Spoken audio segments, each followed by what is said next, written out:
Okay, Proverbs 4:6.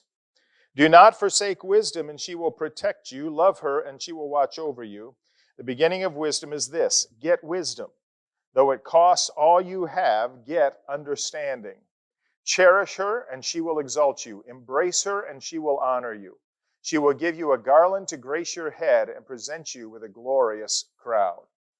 Now, back there in verse 6, it says, do not forsake wisdom. That's the same word that's used back in verse 2 when he talks about, do not forsake my teaching. It means do not let loose of it. Do not relinquish it. Do not walk away from it. But you hold tight onto it. All right? Do not forsake wisdom, he says, because she will be like a hedge of protection about you. She will protect you. She will watch over you. Now, we've been talking about wisdom for a few weeks now, so how do you understand wisdom to be a hedge of protection about you? Oh, yeah.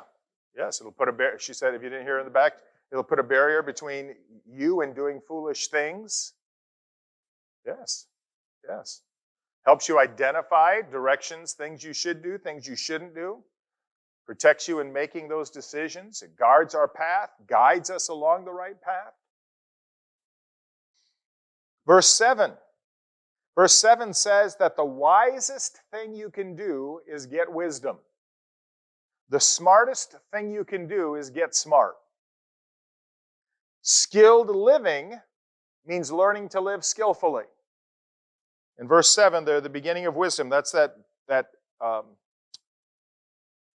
facet of wisdom that means living skillfully.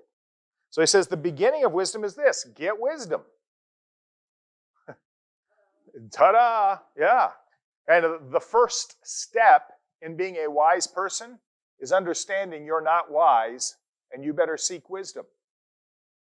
And knowing what the source of wisdom is. And so because godly biblical wisdom is so beneficial, Solomon tells us here that even if it costs us everything, wisdom is worth it. Wisdom is worth it.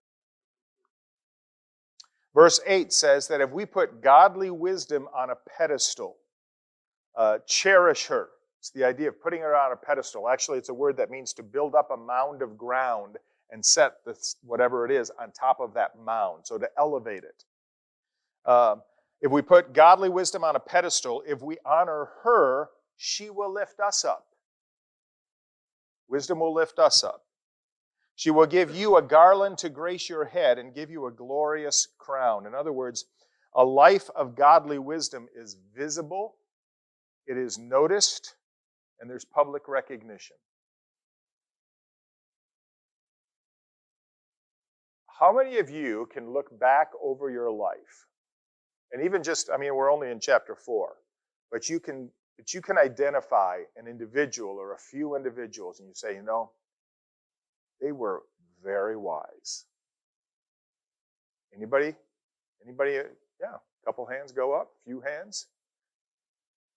I've known a couple of individuals who had godly wisdom in large quantity. And it's, you see it, you sense it, you hear it in the words that they say and how they say them.